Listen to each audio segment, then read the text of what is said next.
Right, so hello and welcome back to Books and Things, and welcome to the third day of 2 weeks of Thomas Hardy, and today I'm going to be talking about A Pair of Blue Eyes.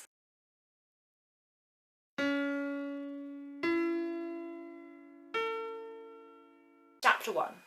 Elfriede Swancourt was a girl whose emotions lay very near the surface. Their nature, more precisely and as modified by the creeping hours of time, was known only to those who watched the circumstances of her history. So A Pair of Blue Eyes is one of Thomas Hardy's lesser well-known novels, I would say, and it was first published in 1873, and it is my third least favourite or my 12th favourite Thomas Hardy novel. And there are some things that I do really like about this and some things that I think are quite clever, but it is a case a little bit like in A Lysodian, which I talked about yesterday, of the book not being quite as good as it could be, and there are certain things especially which are explored interestingly in The Blue Eyes, but which I feel Hardy explores much better elsewhere. But anyway, to quickly first explain a bit about what A Pair of Blue Eyes is about. It follows the character of a young girl called Elfie Swancourt. Elfie lives with her father, who I think is a clergyman, and they are respectable, they're middle class, and she is very young at the beginning of the book, and she is quite childish in many ways. And then she encounters a young man called Stephen. Stephen is an architect's assistant, and they grow quite close. They form a very, very early and very, very strong attachment to each other. The book basically follows the effect that Elfie's early relationship with Stephen has on her future life and relationships, and as so often in Hardy, there is a bit of a love triangle in there as well. So, firstly, to talk about the things that I do love in A Pair of Blue Eyes. One thing I love is the landscape. It's interesting, I think, in the Hardy novels I love most, I notice the landscape less, whereas in the Hardy novels I love less. It's where I can really appreciate the way he writes about landscape. I think that's weird. But anyway, this book is set in a landscape that has a lot of cliffs in, and the way that Hardy writes about these cliffs and the way that he uses these cliffs to create certain dramatic scenes is very, very clever.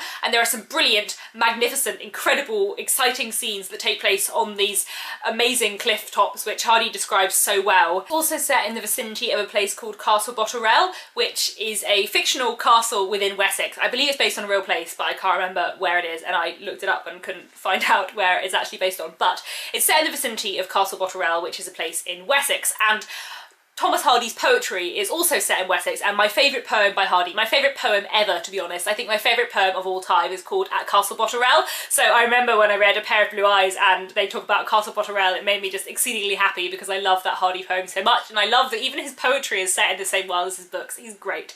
Anyway, I also find certain aspects of the character of Elfie to be done very, very well, particularly the way that she grows up over the course of the novel. The novel takes place over a few years, and they're very, very pivotal years in terms of her moving from being a child to being an adult, and the way that her character changes, the way that her language and her dialogue changes, and the way that she acts in relationships changes over the course of the book, I think is done exceedingly well. Like, especially I think the way her language changes from the first half to the second half of the book is so, so clever, so subtly and perfectly done that you really do feel that she has grown up a lot as a character and that she has changed as a person. I love that. I think it's done really, really well. Hardy very interestingly explores the theme of growing up in this book. He also very interestingly looks at class and respectability, and he also explores issues of secrecy and the damages that secrets can bring, and also he explores very, very interestingly in this book issues of reputation, particularly of women's reputation, and of the double standards that Victorian society imposes on men and women in terms of the purity, shall we say, expected from them. And I think that aspect of the book is very interesting.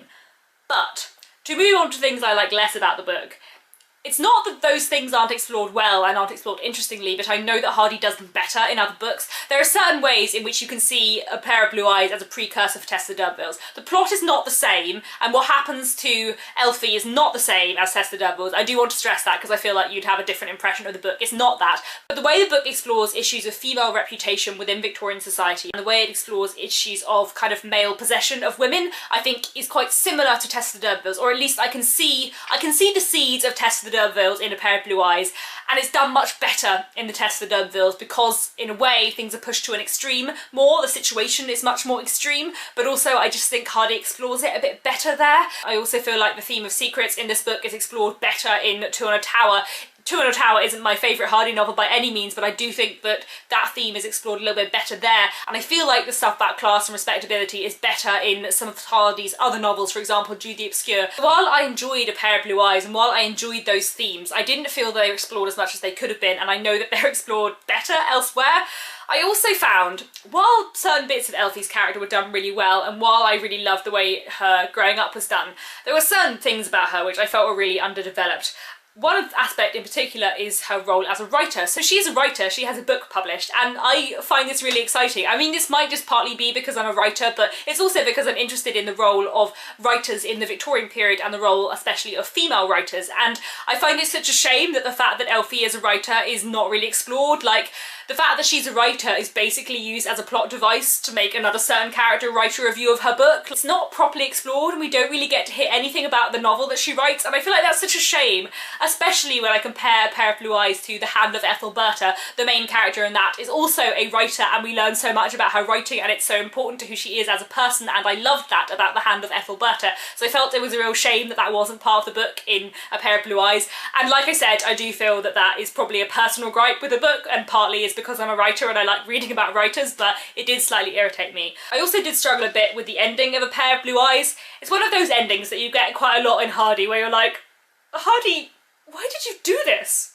Why? I love Hardy a lot, and I think he has some beautiful endings, but there are some endings to some of his books where you do kind of get the feeling that he didn't know how to end it, and so he chose to do this, and you don't really know why. I read A Pair of Blue Eyes back in July last year, and I buddy read it with Yamini from The Skeptical Reader and from Beyond the Pages, and Alicia from Ex Libris, who I buddy read quite a lot of Hardy novels with. I think probably more than half the Hardy novels I buddy read with them through the course of last year, and we all struggled a bit with the ending. I think I liked the ending more than the other three did, and I can kind of see how that ending would impact some of the themes that Hardy's exploring, but I still was a bit disappointed by the ending, and I don't think it quite worked. That's basically all I wanted to say about A Pair of Blue Eyes. I do think it's worth a read, and I would recommend it. As you can kind of tell from my review, most of my issues with A Pair of Blue Eyes are not so much that there are things in that book that are done badly, so much as there are things in that book that are done better in other Hardy novels. In that sense, it might be quite a good Thomas Hardy novel to read earlier on in your Hardy career, because I do think if you've read like 10 Hardy novels by the time you get to this book, it feels a bit repetitive and less good